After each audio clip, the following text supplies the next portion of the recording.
Hello, everyone. If you like what I'm doing here, please consider subscribing, liking, and commenting. It would really help the channel out quite a bit. Thank you very much.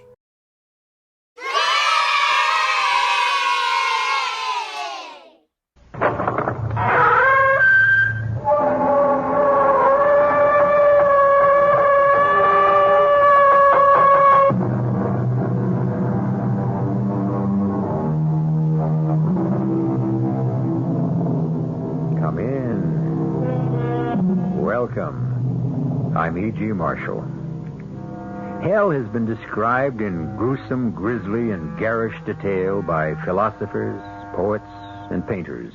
However, they are not the only ones who have had a vision of the underworld. Hell is an open book to all who choose to turn its pages, a coloring book that you may fill in yourself. And so many people have designed their own private hell, filled with their very own private devils and demons. And many people have discovered that you don't have to die in order to live there, although it helps. Our mystery drama, The Other Life, was written especially for the Mystery Theater by Sam Dan and stars Mercedes McCambridge. It is sponsored in part by Sign-Off, the Sinus Medicines, and Buick Motor Division. I'll be back shortly with Act One. I want that sinus medicine. Headache tablet? No, the sinus medicine that relieves headache and congestion, internal sinus pressure, and postnasal drip. You mean Sign-Off? Exactly. Compare Sign-Off tablets with anything you've ever taken for sinus. No sinus tablet you can buy relieves more symptoms. Sign-Off gives you a full dose of pure aspirin plus a powerful sinus drainer. Sign-Off works fast to help sinus pain while you drain. Sineoff. Sign-Off, the sinus medicines in the bright red box. Take when needed, only as directed. Hey, Mom, what's for dinner? Hey, Mom, what you got? What's for dinner? Let your nearby ShopRite help you decide with super savings. For burgers, meatloaf, or meatballs, there's fresh ground chuck, just 89 cents a pound. For a family treat, there's center-cut rib roast, just $1.49 a pound. In ShopRite's appetizer department, you'll find store-sliced cooked corned beef, 1/4 pound, 59 cents. And check the dairy cases for Philadelphia cream cheese, 8-ounce package, just 39 cents. Your nearby ShopRite has all the answers for savings and quality for any meal. She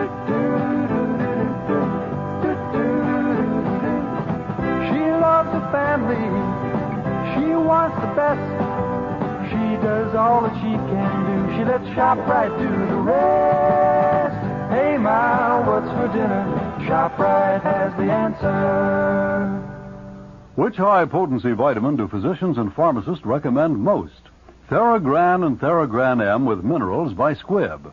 The name Squibb on the label means that you have no doubt about the honor or integrity of the maker.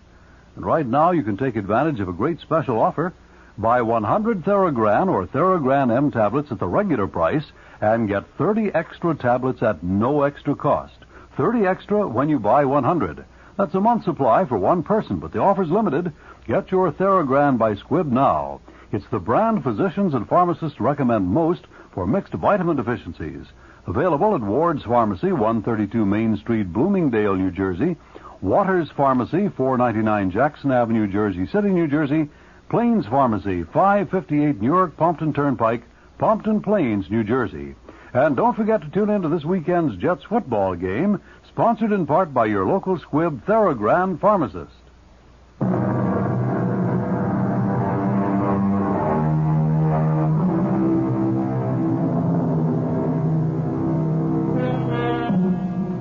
Look out for the quiet people, for the ones who are modest in manner, unassuming and self-effacing, and who leave no more trail than a fish in the water. Such a one is our heroine, Della McKellar, or Mrs. Frederick T. McKellar, as she is known legally. At this moment, she's at the airport cab stand. What so, lady? 1221 Torrance. 1221 Torrance. We are off.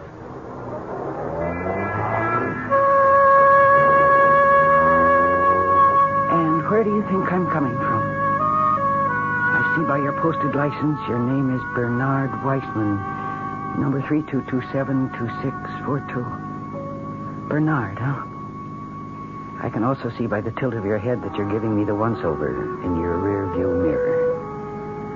Well, Bernard, I'll wager I know exactly how you are sizing me up. This is a married broad. Age? I can't give her much less than 35. Looks? Come see, come sa. What we got here is a respectable, quiet, mousy, middle-class dame. And I can tell you've written me off because you're not eyeing me in the mirror anymore. Oh, how little we know, Bernard. How little we know. I am in your cab because of a chain of events. A chain that led me into your cab and will lead me beyond it. It began one evening. Let's call it that evening. Fred? Yes, Stella. Oh, darling, I'm in a pressure cooker again. Hi. What is it this time? A report. I have to do a report, a complete report. Tonight? If I don't take time out for sleep, I'll just manage to have it ready for the Senate Finance Committee by morning. Oh, but Fred... I'm going right into the den. I have to start immediately. But dinner... Oh, be a sweetheart. Bring something on a tray. A sandwich. Anything. I don't care. I'll just need plenty of black coffee. Fred, stop. Don't take another step. Darling, what's wrong? I want you to look. At what? Look at me. Look at you. Yes. What do you see? Well, Oh, Fred, sit down. but I told you, I know. You have a report. I also have a report, Fred. Which is if you don't sit down this minute, I'm going to take the next plane to Reno, Nevada, or Mexico City and get a divorce. Stella, can't we discuss... What did you say? Fred, surely it must be apparent, even to you, that all the closeness has gone out of our marriage. I've never felt as close to you as I do now. And you've never been so far away. And so I thought... Oh, darling, I know we haven't seen much of each other lately, but I've taken a new job. I thought I would try to put the romance back into our relationship. And it's a very demanding Oh, job. shut up, Stella. Listen to me. I was desperate, so I thought I'd do what the marriage counselors suggest, what the soap operas, the lovelorn columnists advise, which was to create a romantic atmosphere. And look, just look around you. Oh, I'm wearing what certainly should be considered a seductive gown. Look at the candles on the table, the brilliant crystal, the gleaming china, the sparkling silver, the red roses, the soft lights, the sweet music. And let me tell you about dinner. darling, No, listen, we're having beef bourguignon. And then I'm sorry. You bust in here like some traveling salesman, barging into a motel. Give me a room and a cheese sandwich. But, darling, I must tell you what happened. Senator Loomis, the one who hates to spend 15 cents on education, he's in town with an investigating committee. I met him, and we started talking. Darling, I know I can make him see the light. Please, Fred, let's have some champagne. Oh, no, I need a clear head for figures. He said have your facts in black and white by morning. Do you realize what an opportunity this is? But I prepared the whole... Stella, dearest Stella, I know how disappointed you are, but you're sensible. You are, darling. That's why I married you. Now, I must get into the den with these figures. Keep the coffee coming. Bernard, you know who Fred is? Fred is the new state commissioner of education. Everybody says he's going places. I agree. Lately, he's been going a great many places without me. Well, he went into his study, and I did a few chores around the house, read a bit in Boswell's Life of Johnson, worked on a watercolor. Oh, I have a great many talents, Bernard. And in the midst of all this self-expression, enter my close neighbor and casual friend, Edith. Is it okay to use the phone, Del? Oh, sure. Oh, thanks. I hate to bother you, but old Gus decided to stay home today, and I have this extremely important phone call. Hey, Mike, Edie Hollow. Oh, you're sweet. Look, 10 on Handy Andy in the first at Ormond. Do I still have time? Oh, just. Okay, on the nose. And Mike, call me back at this number. It's my neighbor. She's okay. Yeah. It's at 206-3636. Yeah, sure thing. In a couple of minutes, they're off. Edith, will you have a cup of coffee? I'd rather have a drink. Oh, don't bother. I see the bottle and the glasses. Pour you one? I don't drink. Oh, that's right, you don't. Handy Andy, I presume, is a horse. Oh, Handy Andy is a 5-year-old bay gelding, and he cannot lose. Oh, come on, be smart. Bet on him yourself. Oh, I never bet on anything in my life. Well, you're overdue. Put a tenner on him. No, I was brought up to believe it's wicked to bet on horses. Well, yeah, it is wicked, but look, if you don't do something wicked now and then...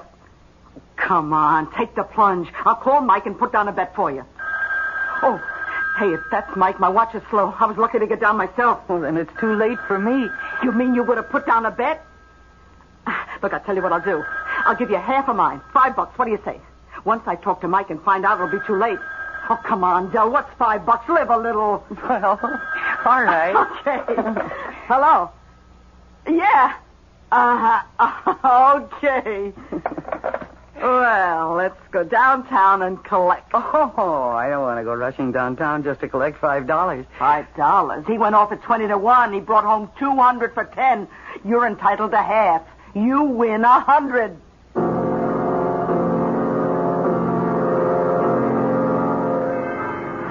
Here's where we meet Mike. Edith, are you sure that we're getting $100 apiece? Oh, you're a very insecure person, Del, and I can't understand why. Come on, relax. Hi, Edie. Oh, hi, Mike. I had a good one today. Yes, you did. I'd like to introduce a friend. Della McKellar. Della McKellar. It sings. It's music. And Della had half the bet. I'm glad you won, Della McKellar. Even though it's money out of your pocket? Oh, not quite. You see, there were 15 horses in the race. Not all of the people bet Handy Andy. Well, I hope to see you again, Della McKellar. Oh, no. I made one bet and I won. I'll quit while I'm ahead.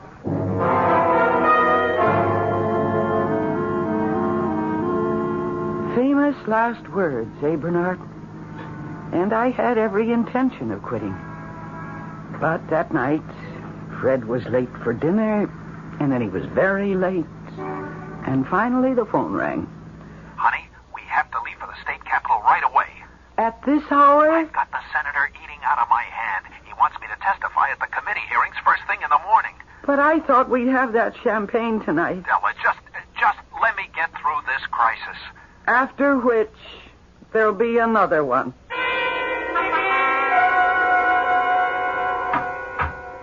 Well, Della, you ready to break the bank at Monte Carlo? Oh, no, thank you. I've had my mad fling. And besides, I'm due to teach my classes at the settlement house. Oh, well, I like Jackie's boy in the fifth. How can he lose? I got a hunch on this nag. Okay, I'll go along. For how much? Well, I'm ahead 100. Why not all of it? Well, it's best to do these things slowly. Why? If he's right, he's as right for 100 as he is for $1. It shouldn't be the size of the bet. It's the strength of the conviction. Honey, you are a horse player. Call Mike.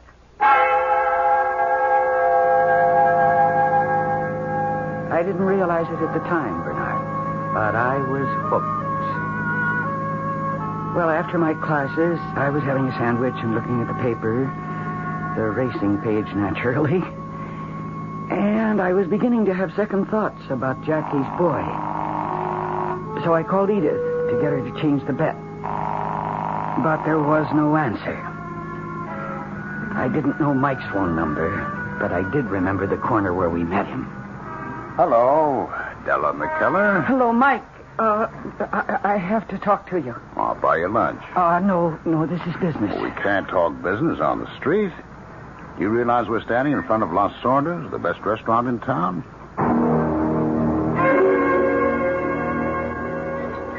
How do I go about changing my bet, Mike? All you do is tell me. Well, see what it says in the paper? Jackie's boy likes a fast track.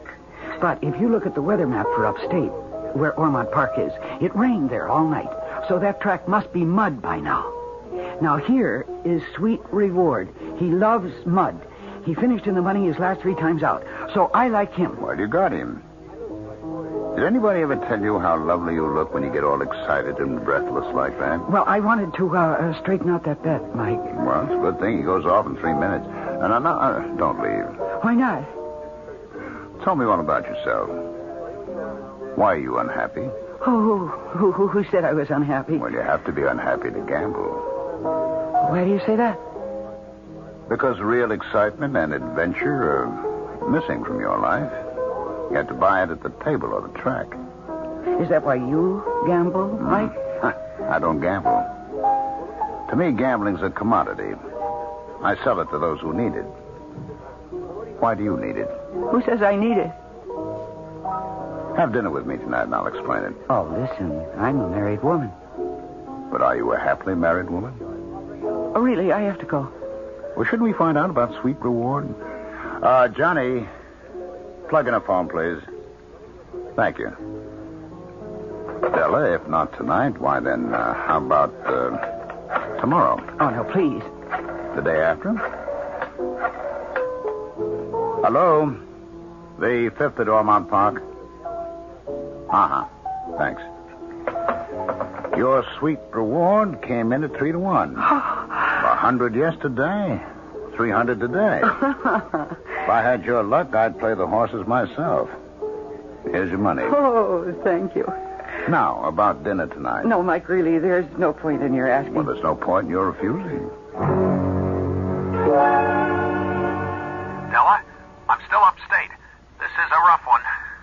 Yes, Fred, I suppose it is, but, listen, you just stay as long as is necessary. You're not angry? No, darling, as I understand, it's your career, and, we're both required to make sacrifices. Oh, that's my Della. That's my rational, mature, and reasonable darling. I'll be home tomorrow night. What are you doing now? I'm just, reading. What? Something new? The racing form. Did it get good reviews? Mixed.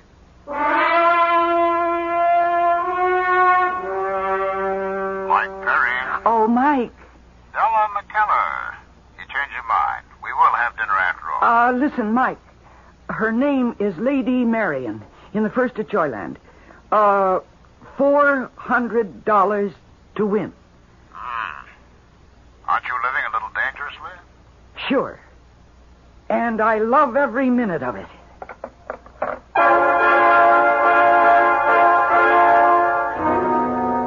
And so would you if you won every time you bet, which is what our Mrs. Della McKellar is doing. However, as the popular tune tells us, into each life some rain must fall. And when it does, where will Della run for shelter? Well, you just keep warm and dry where you are, and I shall return with a few tips on some winners when I bring you Act 2.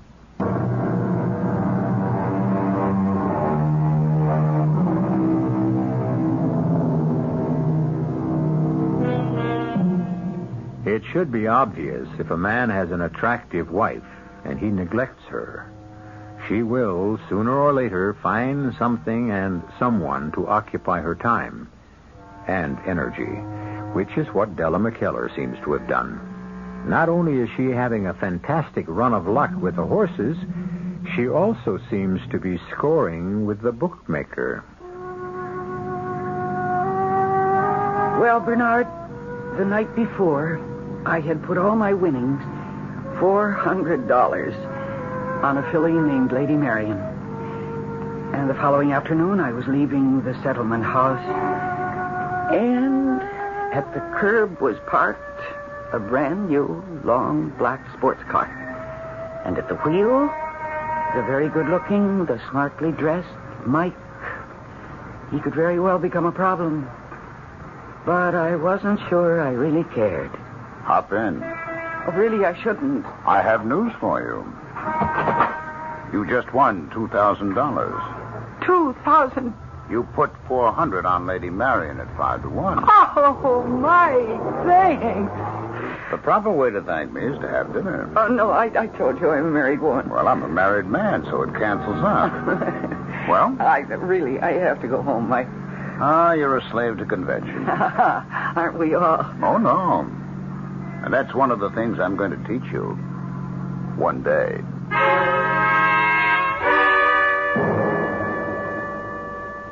Aphrodite, Edith. Why is she 5-1? Well, she's a filly. Why is she running with 106 pounds? Why is she the lightest in the race? Why? She's won her last 2 starts. She's being dropped in class. I like her for $10. What's your bid? 24. $24. That's an odd amount. $2,400, Edith. No. Oh, no, Della, you can't. Della, you're crazy. I won't let y'all stop you. Oh, please, Edith, don't take on. You were right about me. I am a gambler. I'm not like you, venturing $5 or $10 for a thrill. No, sir, this to me is a living. It's a way I never lived before. I can't explain it. Oh, Della, I wish I'd never introduced you to this.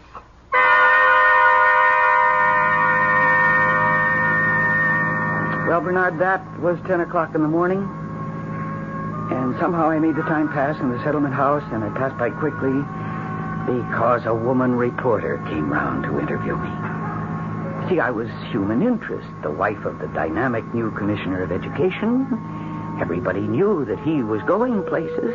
But how does it feel to be the wife of such an exciting man, Mrs. McKellar? Well, it's so marvelous. They say he has a career in politics if he chooses, and you are certainly a great asset. You're never in repose. Like your husband, you seem to be on the go all the time. Where do you get all your nervous energy? Could I tell her that I bet on the ponies, Bernard? Could I tell her that even now I was waiting for the 4th race at Joyland, where I had $2,400 riding on a horse named Aphrodite, and that I would have $12,000 if she won? Is it any wonder that my eyes were shining, that my cheeks were glowing? Well, finally, the lady reporter had enough of me, and then I was told that I had a phone call. Honey, change in plans. Plans? Yeah, we discussed it last night on the phone. Oh? Senator Loomis and I and some party leaders will be in on the 6 o'clock plane. We're having a victory dinner at a place called, you never heard of it. It's on Lower Broadway, Las Sordas. Las Sordas? Can you meet us there? I'll have terrific news.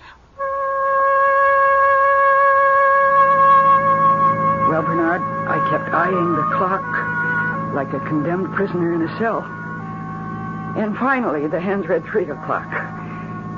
And I knew that the race had been run, and that I either had $12,000 or I had nothing.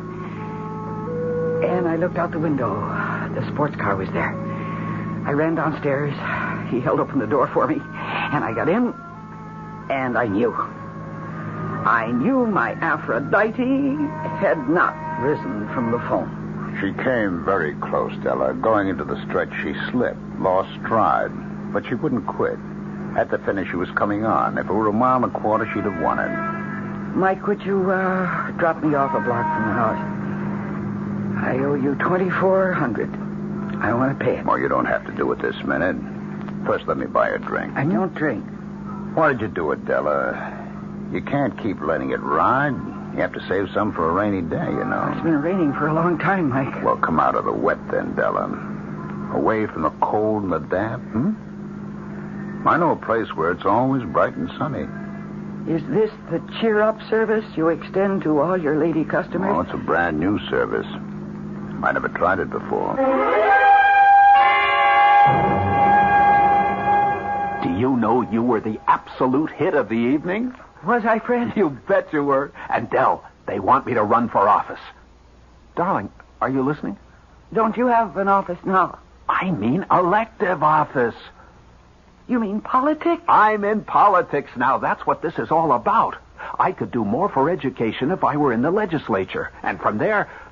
Oh, Della, you know what ties the ribbon around the package? You. You're my biggest asset. You're attractive. And the work you've done with the kids, who'd ever have thought it would pay off? I work with other people's children because we have none of our own. Senator Loomis says there's nothing like kids for a candidate. We should give serious thought to adopting one. For votes? You never wanted to adopt a child? Well, Della, we both want one. And we'll have to work very hard. I think that's where he lost me, Bernard, on that word, work. I'd been working for him ever since we were married. I worked while he studied for his master's. his Ph.D., and while he held research jobs that paid practically nothing. And now he was asking me to work for the rest of my life to make him president of the United States one day. Well, I don't want to work for a man anymore. All I really want to do is play the horses. Mike, 50 on Forest Ranger in the third. I'm sorry, Dell. He's out of the money. Okay. 100 on Jolly Tar in the sixth. 25 on Jersey Jerry. 50 on House Guest. I'm sorry, Della. But how does it happen you're out of money? Well, Fred, we do a lot of entertaining. You know, there's food and liquor. Oh, I know, but it seems to me that... Oh, please don't lecture me on how to run a household. It's the way prices are today. It's just that we seem to be broke all the time, and I'm trying to find out where the money is going.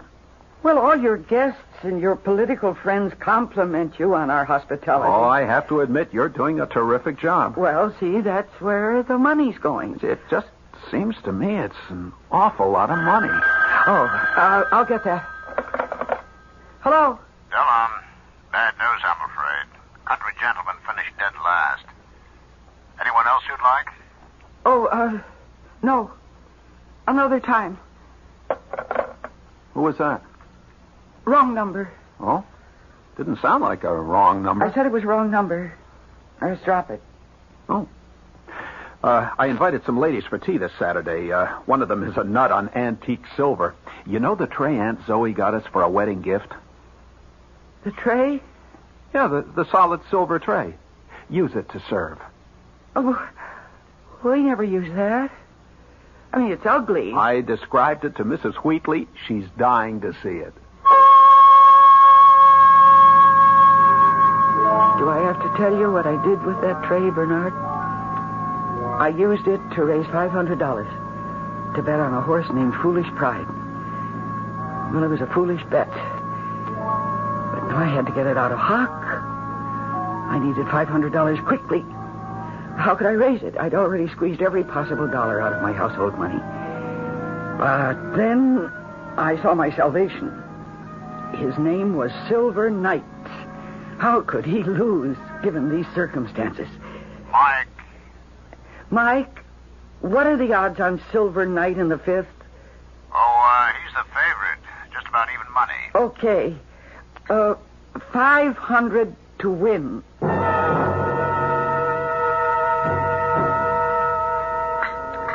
Hello, Dellen. Sit down. I'm sorry about Silver Knight. Mike,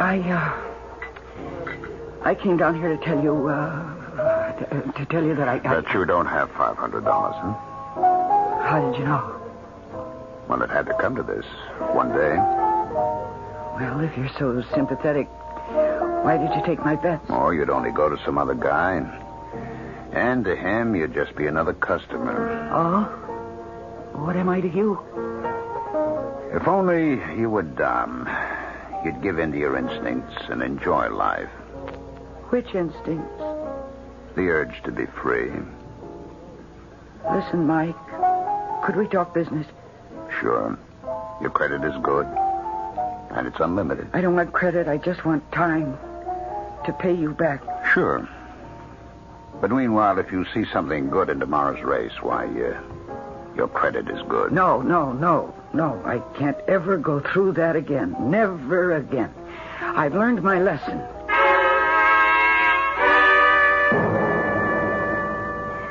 Mrs. McKellar, aren't you going to show us that antique silver tray your husband told us about? I'd love to have a picture of it for the paper. The tray? Oh, yes, of course. Would you ladies excuse me for a moment? Darling, what's the problem? Fred, the tray.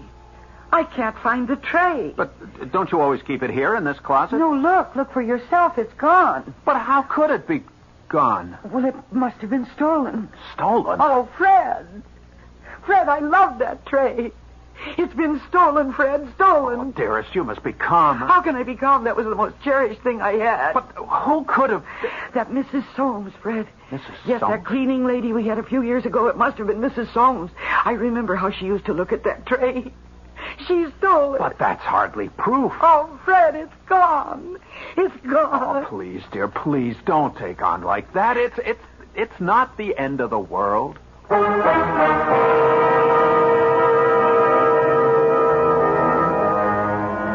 They say your dyed-in-the-wool compulsive gambler must eventually break all of the commandments. Now, where are we with Della so far? Stealing, lying, false witness? How about adultery? She's been flirting with that ever since Act 1. We'll see how far she goes when I return in just a few moments with Act 3.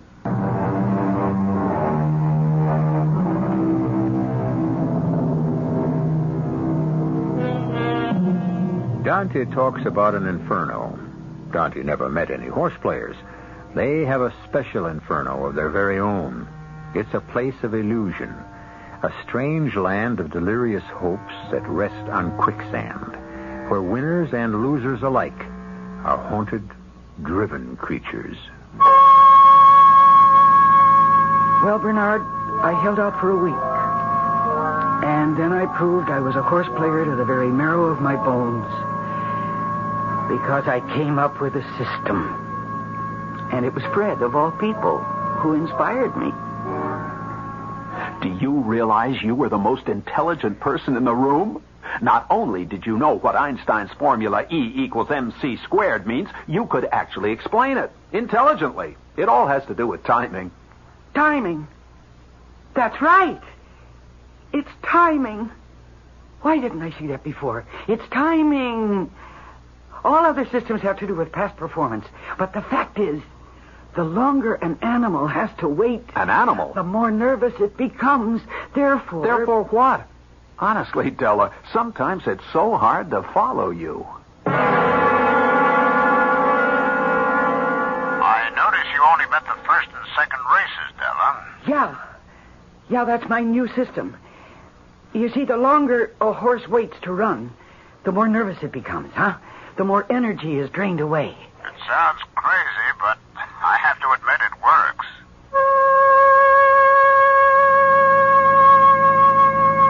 Yes, Bernard, it worked. All systems work for a while. And then nothing worked. And I'll tell you something about horse players.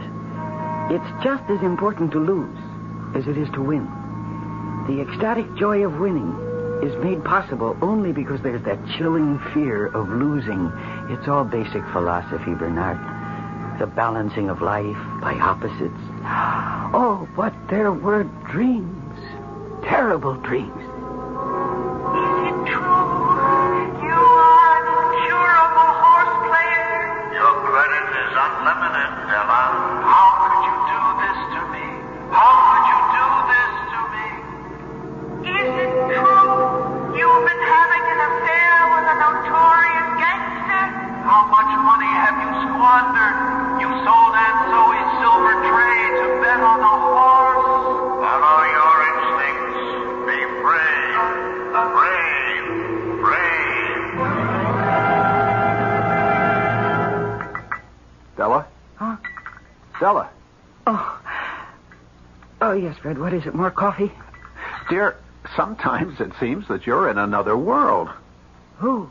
I think you're exhausted, and it's my fault. I've been working you so hard, but everyone agrees you are a terrific lady.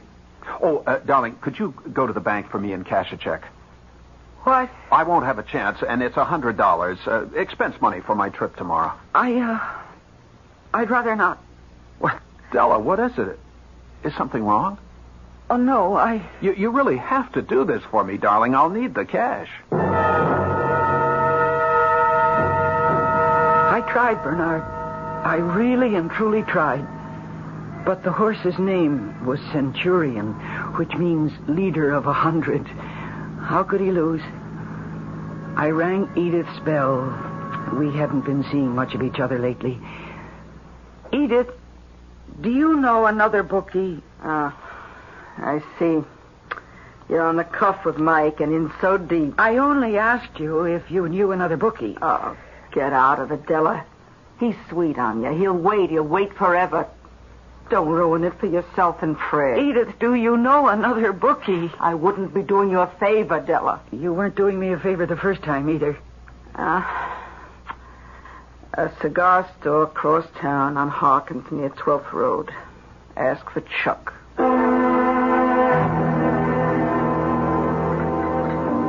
I came here as quickly as I could. What is it, Mike? Is this a way to treat a pal? Why, what do you mean?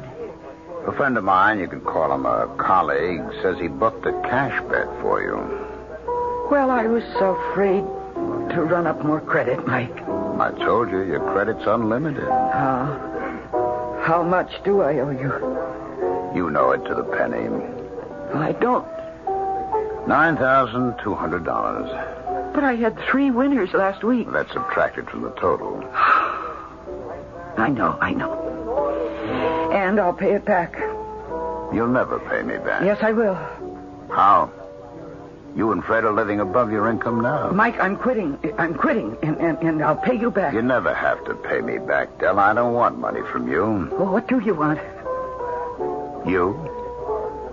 I don't care if you're a gambler. I can afford you. Be my extravagance, And once you're with me, baby, you'll see. You won't have to gamble anymore. Mike, please, I have to go. You wanted this to happen, Della. You wanted an impossible debt to be built up. You wanted me to save you. Okay, try it. Come away with me for a weekend. No. You're a gambler. You never dreamed of how it is in Vegas. Horses, cards, the wheel. It goes day and night. Never stops. You never have to stop. I can't. All right, we'll do it this way. 2 rooms. One for me, one for you. You decide whether you keep your door open or locked. You decide. I decided, Bernard. Which is why I'm here in your cab. I had to find out. About the gambling, about Fred, about Mike, about me. Fred was easy. I told him I was going to visit Aunt Zoe on the coast. Thought it was a great idea. The flight was uneventful. A special limo was waiting to take me to the hotel. I was greeted with ceremony by the captain, ushered with deference by a bellman to my room where there were flowers and a bottle of champagne and a basket of fruit. And a note from Mike. Welcome to Vegas. Report to the cashier. Draw as many chips as your heart desires. Meet you in the casino at 4. Love, Mike. I won. And I kept winning. But somehow there was no thrill to it. I don't know what was the matter. Was I nervous? Was I guilty about deceiving Fred? And then I saw Mike. Wow. Look at those chips. Look at the big winner. What's the matter, Mike? Nothing. Why do you ask? I don't know. Back home you seem so carefree, so happy-go-lucky, but out here you're actually serious. You're like everybody else around here. Sit down. I'll buy a drink. I don't drink. Well, let's sit down anyway. We'll have dinner early. Why? I have a meeting. You have a what? I belong to an association. We're having a convention here over the weekend. And we have an important session scheduled for 6 o'clock. It may run till midnight. Now, honestly, honey, there's so much action here, you'll never even miss me. Mike, I have a husband who treats me this way. Why do you think I'm here now? Well, it's just this particular night. You don't sound like the Mike of back home. I didn't know that you were tied down. Well, actually, I'm not. You said you were free to come and go as you pleased, that you didn't have to answer to anybody. Della, this is just a single, tiny exception. Listen, on vacation, I like a formal dinner at 8. Sure, tomorrow night. And I've had a long trip, so I think I'll go up and take a nap, and I'll be dressed and ready for you to pick me up at 8. But I told you I have a meeting. And if you're not there, I'll go to the airport and I'll fly to California. where I have a wealthy aunt, and I'll tell her the truth, and you'll get your money. Della, listen. And if you're not there at 8, Mike, I'll be gone. And we'll never know if we could have had anything together.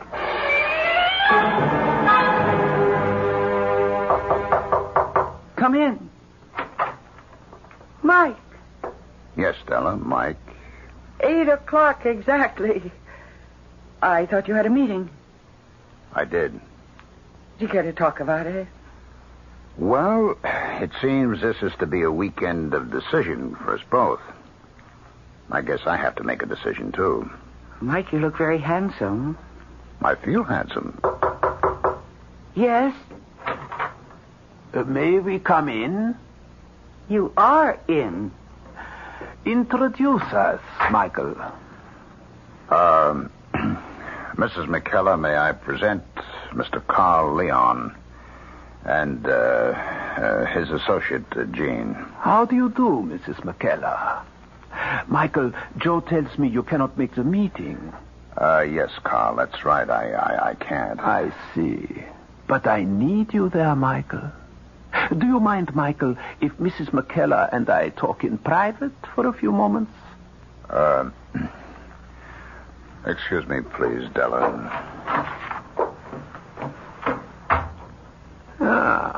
You're a very attractive young lady. But then Michael always did have good taste, which is why he married my daughter, Julia. You knew he was married? Yes. I took him into my firm and placed him in charge of a certain operation. Now I must ask you to leave him. Do you ask me or do you tell me? Ask. You see, if he stays with you, he will no longer have his position in my company. I think you don't really know Mike and what we have done for each other. Just as he's giving me my freedom, I am bringing him his. He is not going to give up his position. Well, shouldn't that be his decision? Of course. And he has already decided. Let us see which of us he has chosen. Open the door, Jean. You see? No one is outside, and no one around anywhere in the corridor. Michael has gone back to work, as you can see. I see. Goodbye, Mrs. McKellar. Oh, hello. Della? Fred, how did you know? I guess I know everything. I found the pawn ticket. Oh. And all kinds of racing papers. Oh. And I spoke to Edith. She thought it best to tell me everything. Oh. There's a scrap of paper in the wastebasket with your plane and hotel reservation. I guess you really wanted me to find it. Oh. Is that all you can say? Oh? Well, what do you want me to say? I want you to say you're coming right home. Oh, Fred, don't forgive me so quickly. I feel terrible. I feel worse. Do you think you could ever forgive me?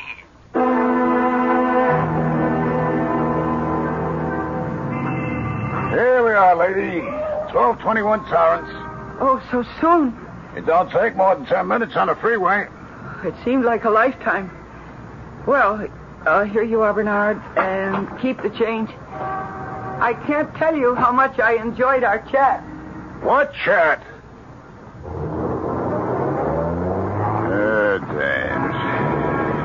Some dames are out of this world.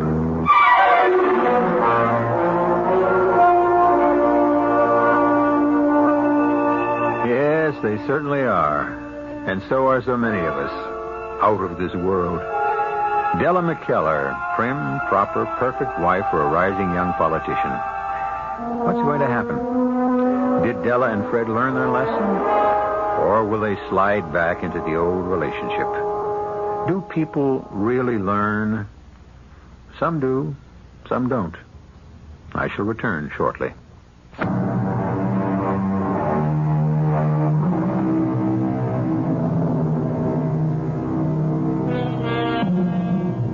The other life. If the Lord granted the cat 9 lives, does it stand to reason that he allows us only one, stop to ask yourself, how many lives are you leading? Our cast included Mercedes McCambridge, Ralph Bell, Bryna Rayburn, and Elliot Reed. The entire production was under the direction of Hyman Brown. Radio Mystery Theater was sponsored in part by Anheuser-Busch Incorporated. Brewery.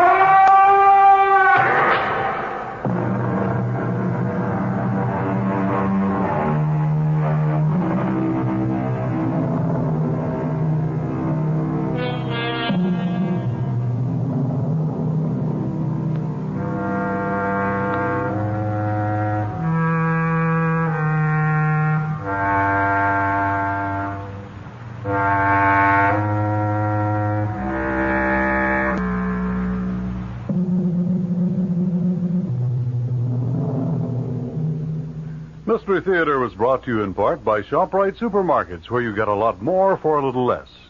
The preceding program was presented by CBS Radio.